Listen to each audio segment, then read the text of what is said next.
Okay. The Symposium of Plato was cited by both Oscar Wilde and Bosie, Lord Alfred Douglas, in defense against constructions put on their friendship. And while both admitted of a sexual component at the beginning of their relationship, they insisted that that was never the whole deal. The term platonic love is named for Plato's philosophy and is something we desperately need more of in society now more than ever. The creation of homosexuality as a label for a person instead of an activity, and the heavy promotion of these ideas in the mainstream has made same-sex friendship an object of suspicion. People who never needed to know what went on behind closed doors are now looking for it around every corner, and homophobia or homophobia-phobia can cripple our friendships. Let us cleanse our palates by reading Plato's Symposium and remember what we always knew in our hearts, that sexual arousal is not the only cause of love, and sexual contact is not its only expression.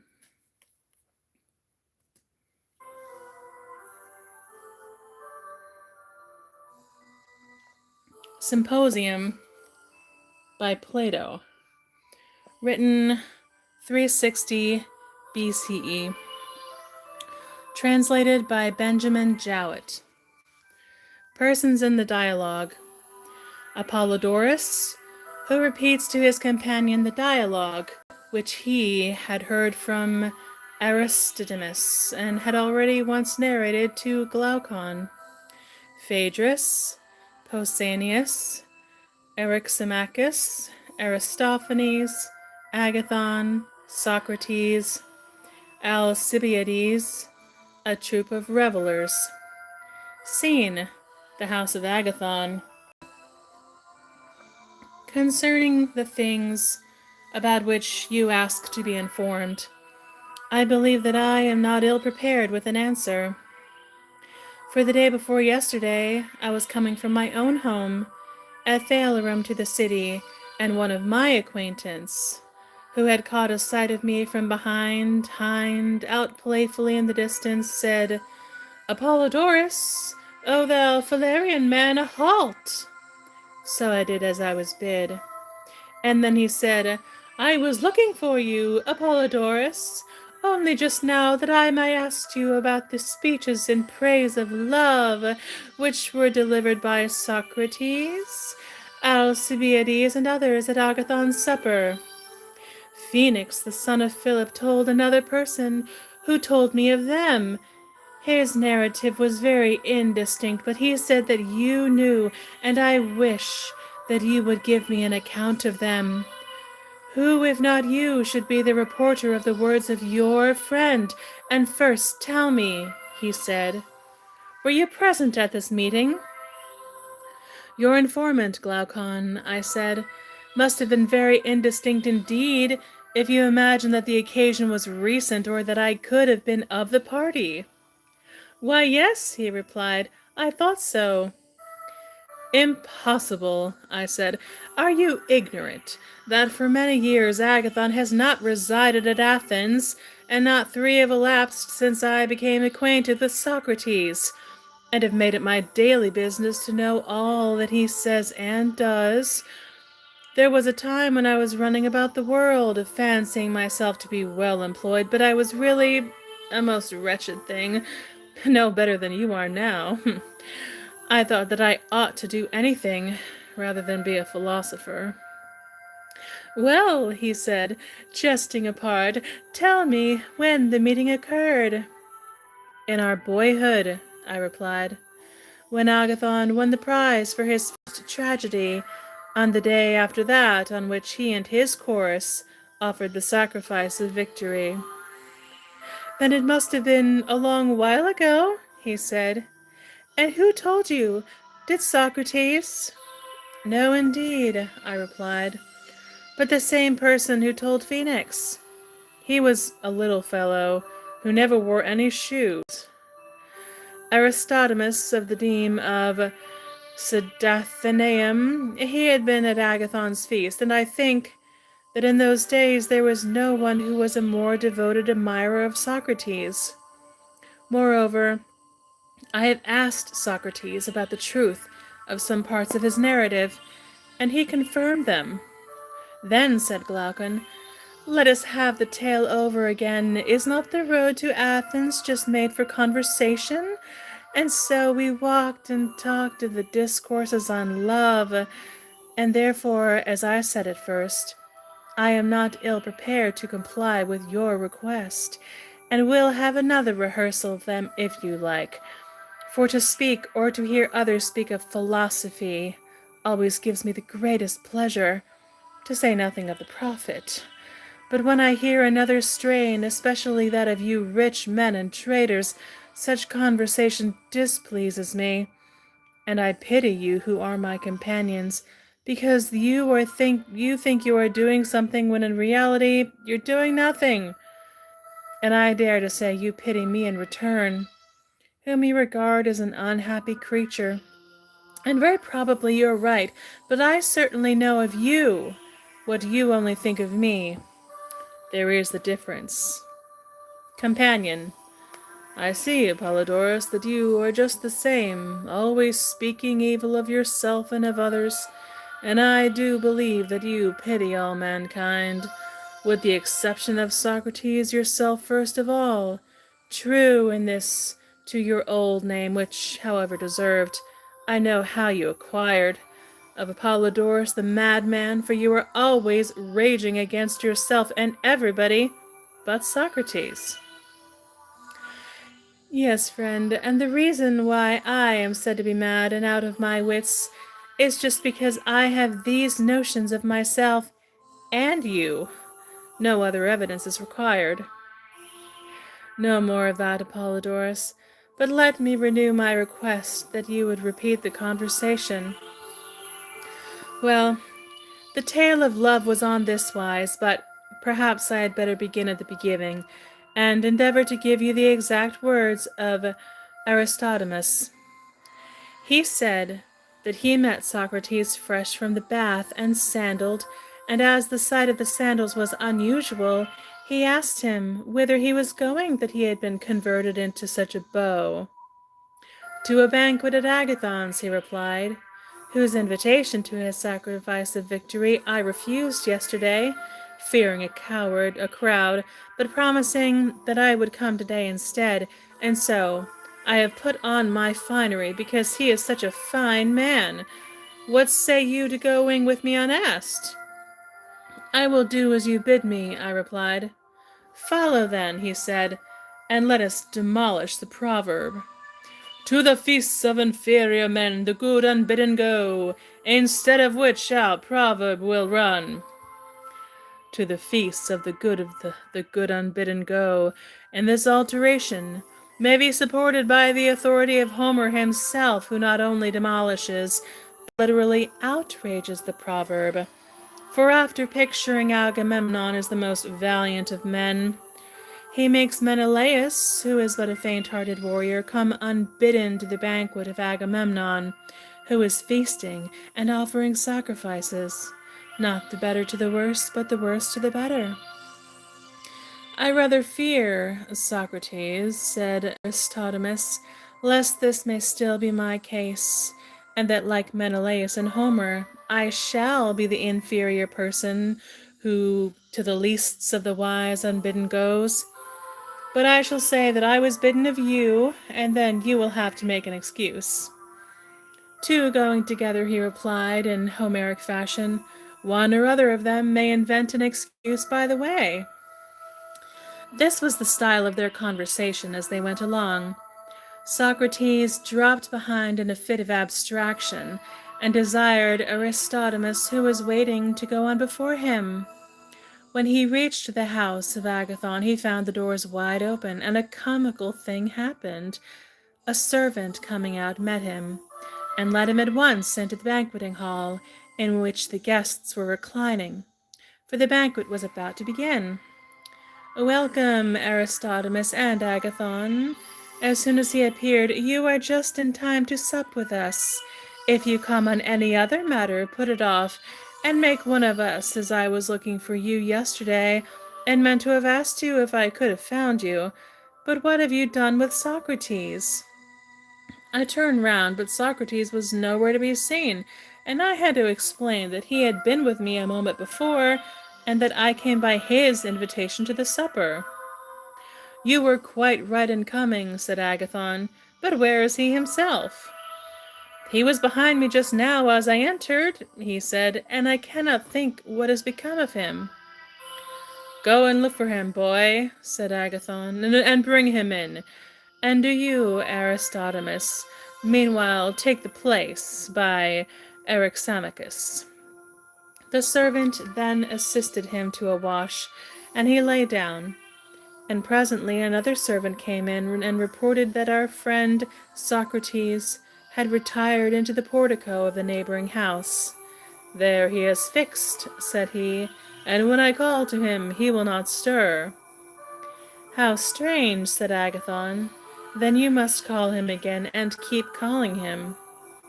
"Let him alone," said my informant. "He has a way of stopping anywhere and losing himself without any reason. I believe that he will soon appear. Do not therefore disturb him." "Well, if you think so, I will leave him," said Agathon. And then turning to the servants, he added, "Let us have supper without waiting for him. Serve up whatever you please, for there is no one to give you orders. Hitherto I have never left you to yourselves, but on this occasion imagine that you art our hosts, and that I and the company are your guests. Treat us well, and then we shall commend you." After this, supper was served, but still no Socrates. And during the meal Agathon several times expressed a wish to send for him, but Aristodemus objected, and at last, when the feast was about half over, for the fit, as usual, was not of long duration, Socrates entered. Agathon, who was reclining alone at the end of the table, begged that he would take the place next to him, "that I may touch you," he said, "and have the benefit of that wise thought which came to your mind in the portico, and is now in your possession. For I am certain that you would not have come away until you had found what you sought." "How I wish," said Socrates, taking his place as he was desired, "that wisdom could be infused by touch. Out of the fuller the emptier man, as water runs through wool out of a fuller cup into an emptier one. If that were so, how greatly should I value the privilege of reclining at your side, for you would have filled me full with a stream of wisdom plenteous and fair, whereas my own is of a very mean and questionable sort, no better than a dream. But yours is bright and full of promise, and was manifested forth in all the splendor of youth the day before yesterday, in the presence of more than 30,000 Hellenes." "You are mocking, Socrates," said Agathon, "and ere long you and I will have to determine who bears off the palm of wisdom. Of this Dionysus shall be the judge, but at present you are better occupied with supper."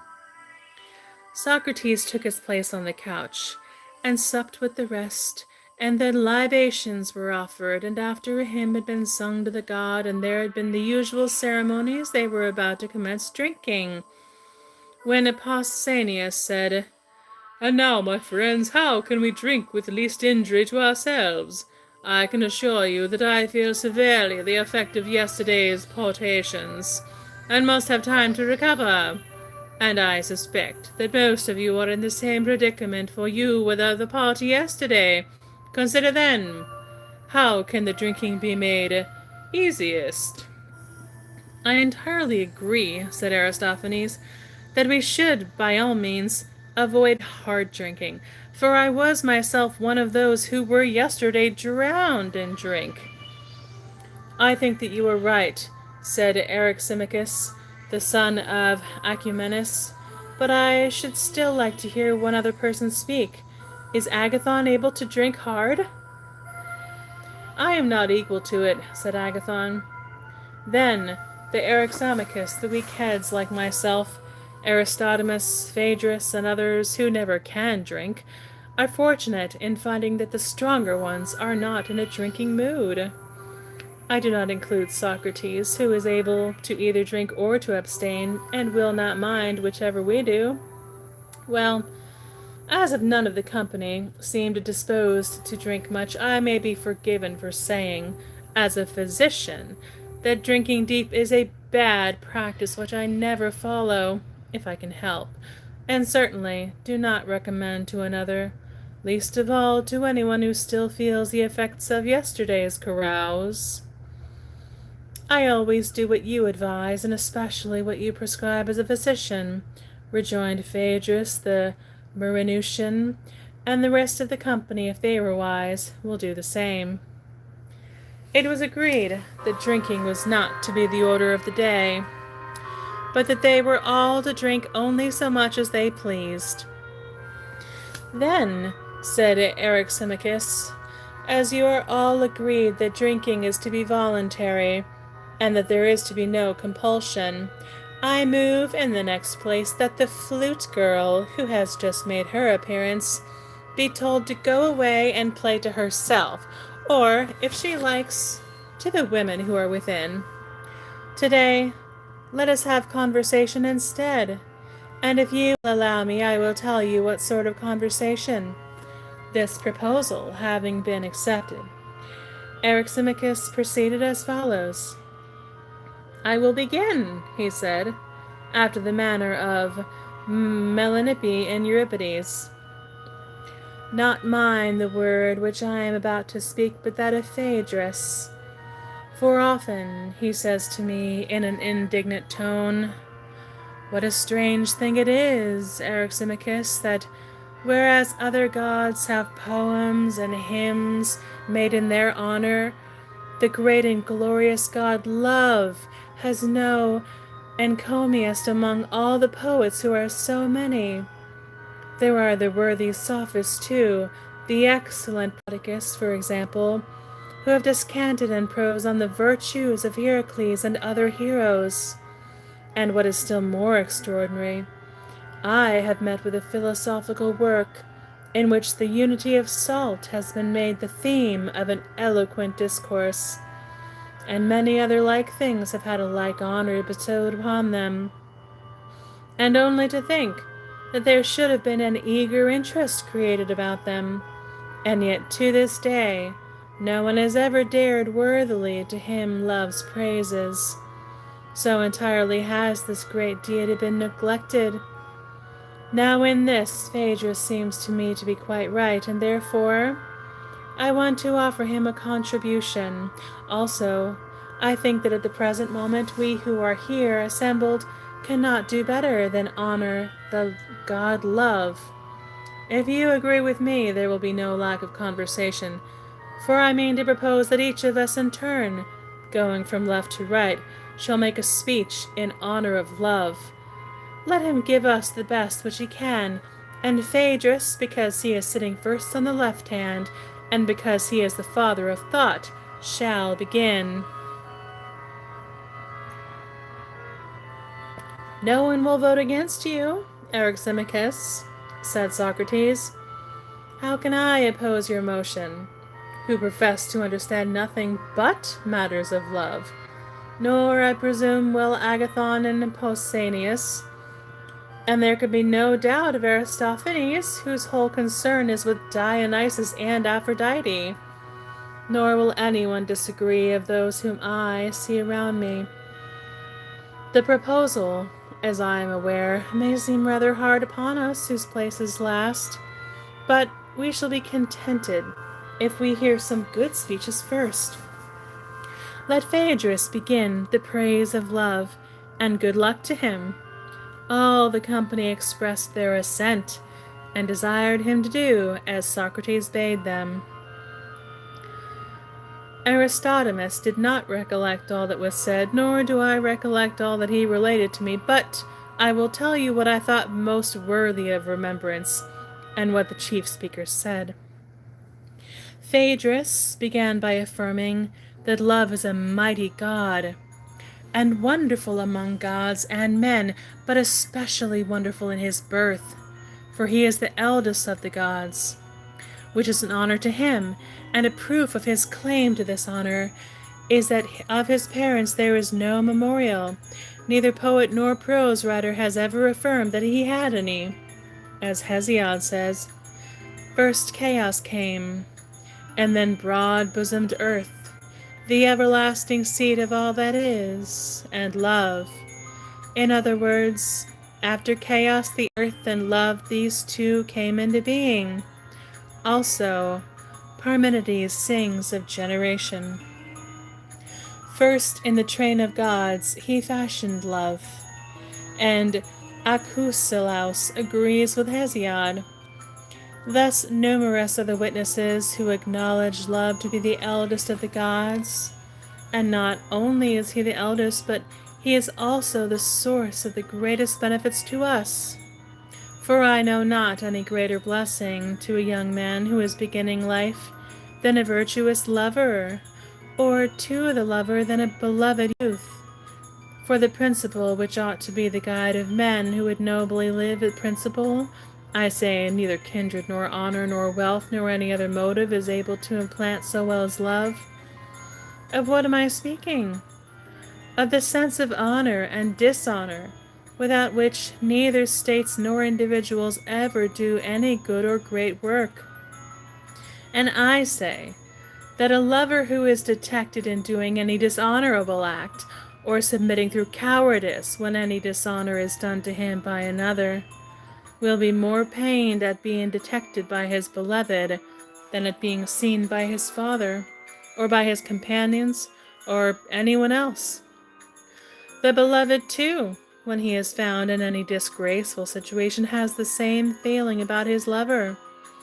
And if there were only some way of contriving that a state or an army should be made up of lovers and their loves, they would be the very best governors of their own city, abstaining from all dishonor and emulating one another in honor. And when fighting at each other's side, although a mere handful, they would overcome the world. For what lover would not choose rather to be seen by all mankind than by his beloved, either when abandoning his post or throwing away his arms? He would be ready to die 1,000 deaths rather than endure this. Or who would desert his beloved or fail him in the hour of danger? The veriest crowd would become an inspired hero, equal to the bravest at such a time. Love would inspire him. That courage which, as Homer says, the god breathes into the souls of some heroes, love of his own nature infuses into the lover.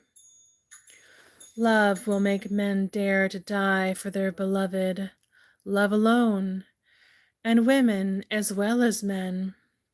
Of this, Alcestis, the daughter of Peleus, is a monument to all Hellas, for she was willing to lay down her life on behalf of her husband when no one else would, although he had a father and mother. But the tenderness of her love so far exceeded theirs that she made them seem to be strangers in blood to their own son, and in name only related to him.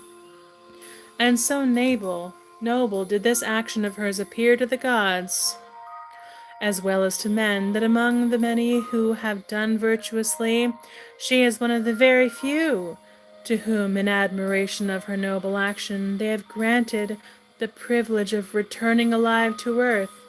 Such exceeding honor is paid by the gods to the devotion and virtue of love. But Orpheus, the son of Oeagrus the harper, they sent empty away and presented to him an apparition only of her whom he sought. But herself they would not give up, because he showed no spirit.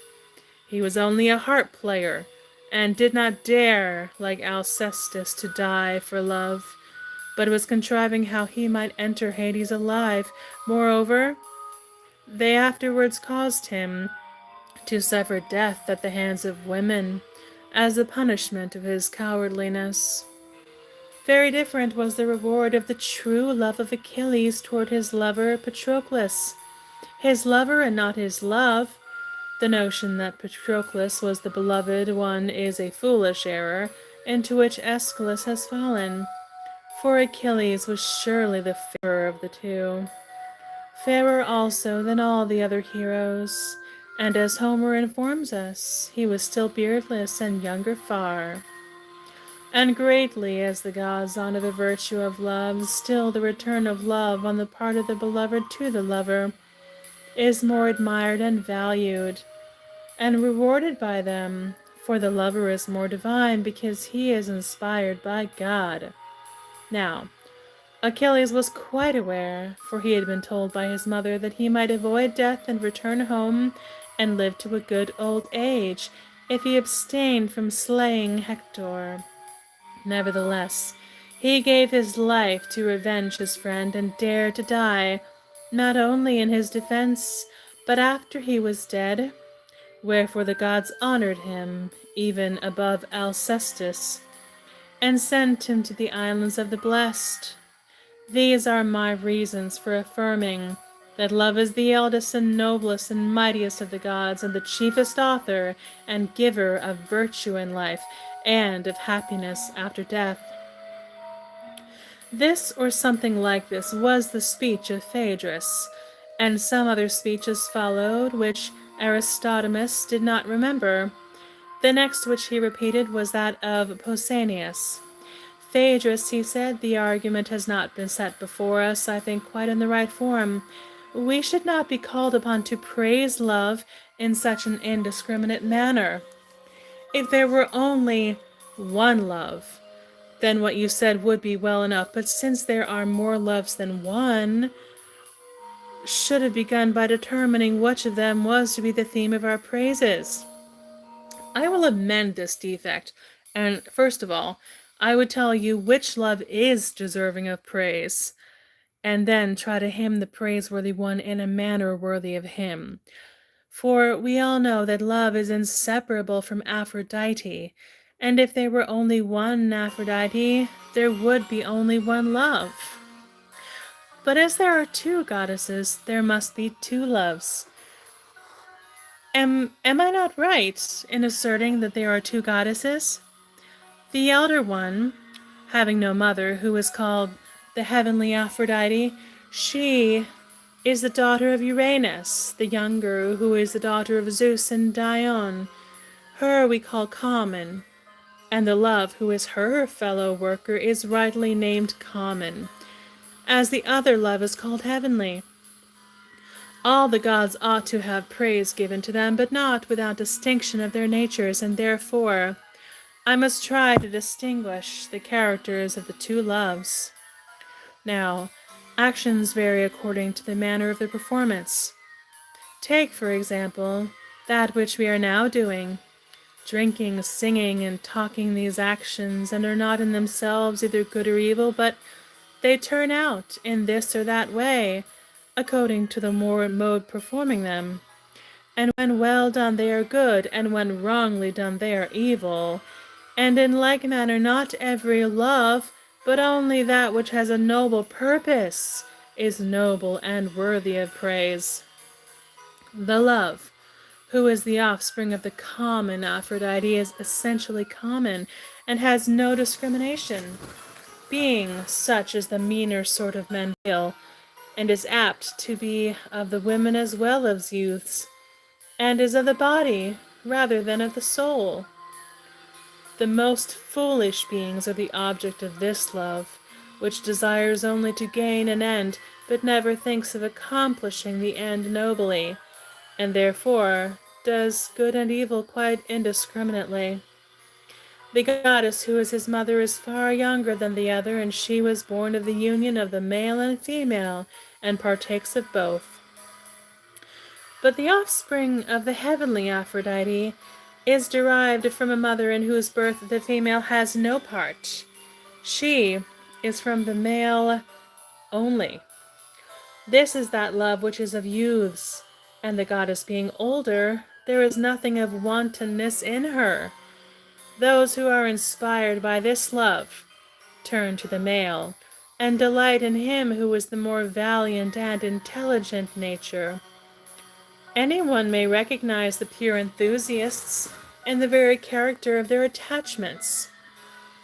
For they love not boys, but intelligent beings whose reason is beginning to be developed, much about the time at which their beards begin to grow. And in choosing young men to be their companions, they mean to be faithful to them, and pass their whole life in company with them, not to take them in their inexperience and deceive them, and play the fool with them, or run away from one to another of them, but the love of young boys should be forbidden by law because their future is uncertain. They may turn out good or bad, either in body or soul, and much noble enthusiasm may be thrown away upon them. In this matter, the good are a law to themselves, and the coarser sort of lovers ought to be restrained by force, as we restrain or attempt to restrain them from fixing their affections on women of free birth.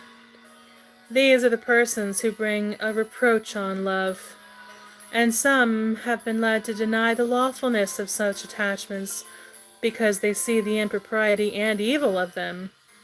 For surely nothing that is decorously and lawfully done can justly be censured. Now here, and in Lacedaemon, the rules about love are perplexing, but in most cities they are simple and easily intelligible. In Elis and Boeotia, and in countries having no gifts of eloquence, they are very straightforward.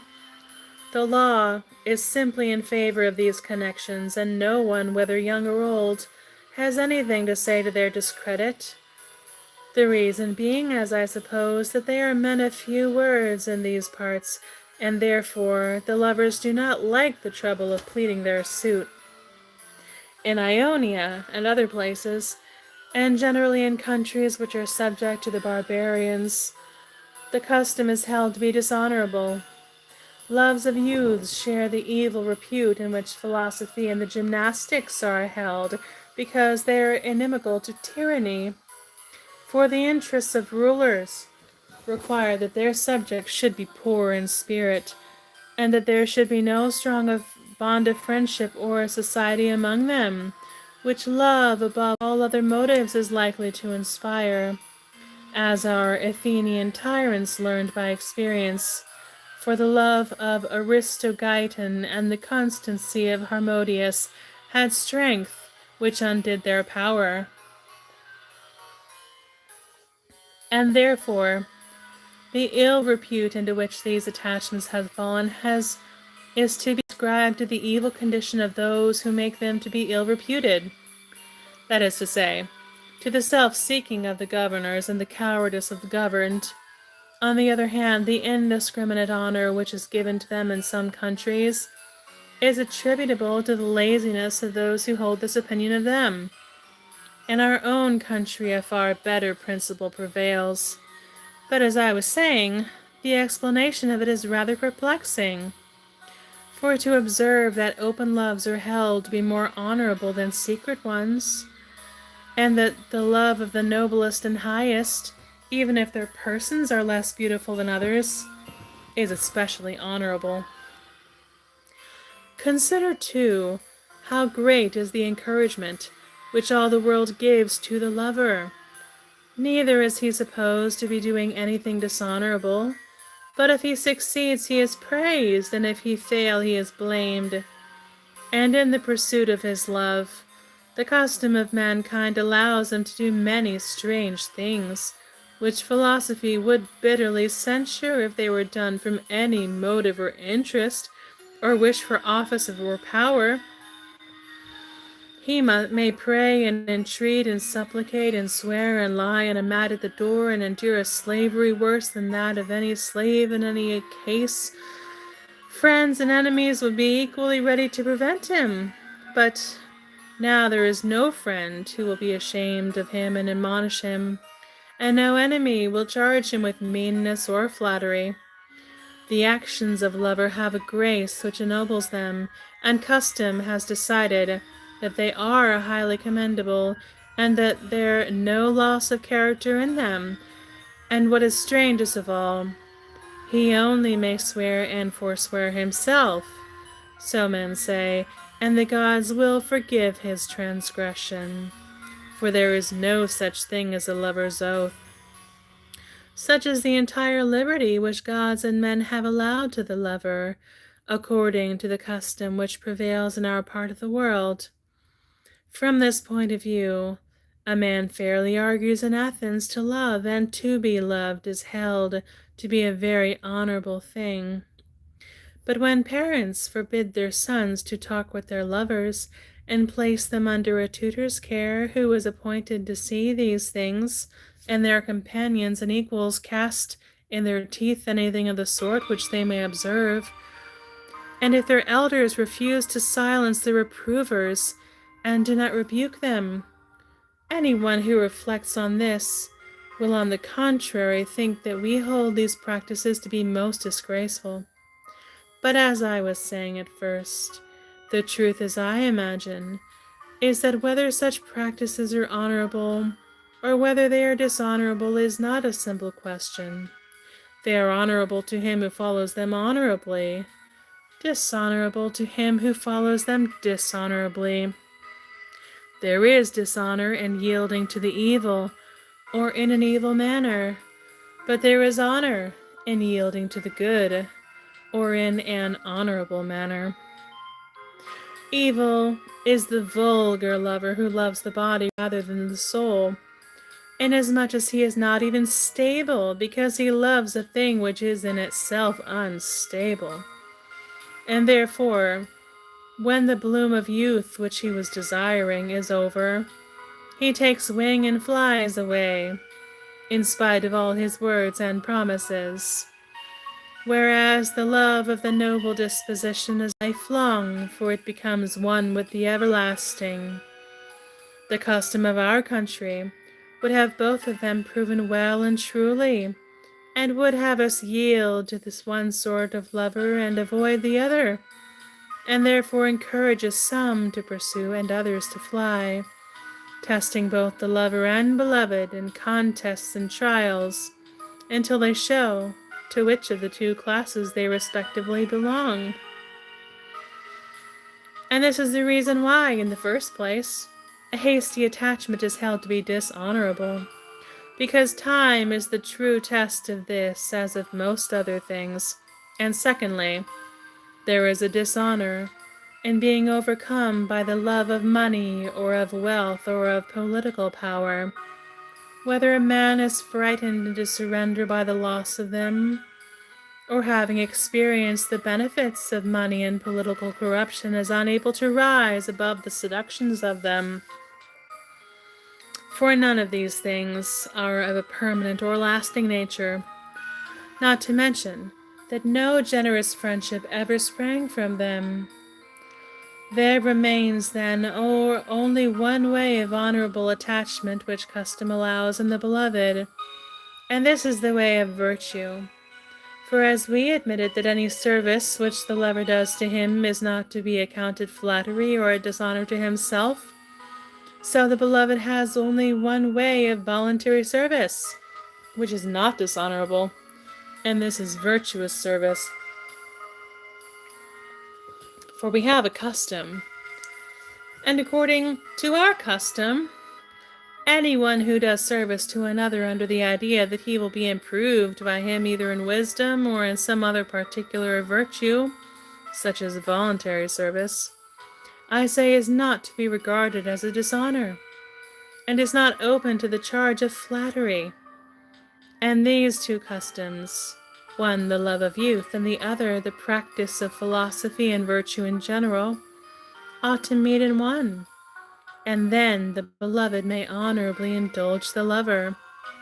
For when the lover and beloved come together, having each of them a law, and the lover thinks that he is right in doing any service which he can to his gracious loving one, and the other that he is right in showing any kindness which he can to him who is making him wise and good, the one capable of communicating wisdom and virtue, the other seeking to acquire them with a view to education and wisdom.